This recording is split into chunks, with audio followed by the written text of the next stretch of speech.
and climate change. The Green Finance Institute we set up with the Treasury about 4 or 5 years ago. It's now a completely independent organisation. But the Green Finance Institute in particular is responsible for working with the financial services sector to develop more of the products, which is what you're referring to. This is about getting the capital from commitment to into projects.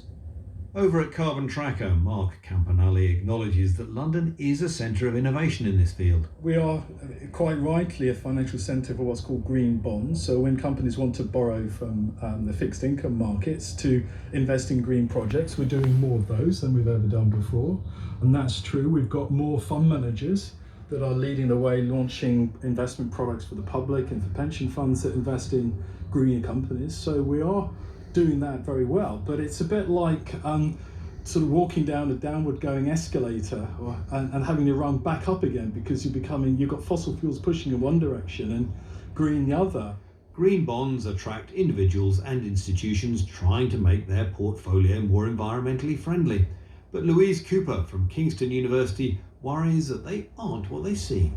There's lots of criticism of greenwashing. There's lots of criticism that the governance around green bonds or sustainable bonds or whatever isn't there. So a company can claim they're doing this with the money and they may or may not be. Frankly, it's quite difficult to tell.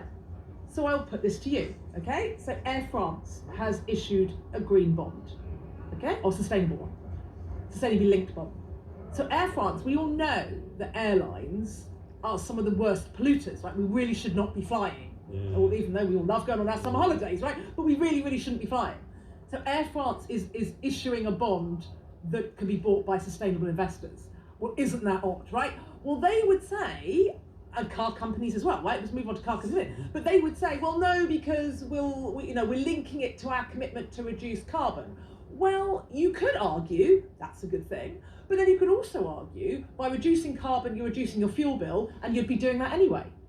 So you tell me which is right. So car companies, right? Car companies, big issuers of green bonds, right?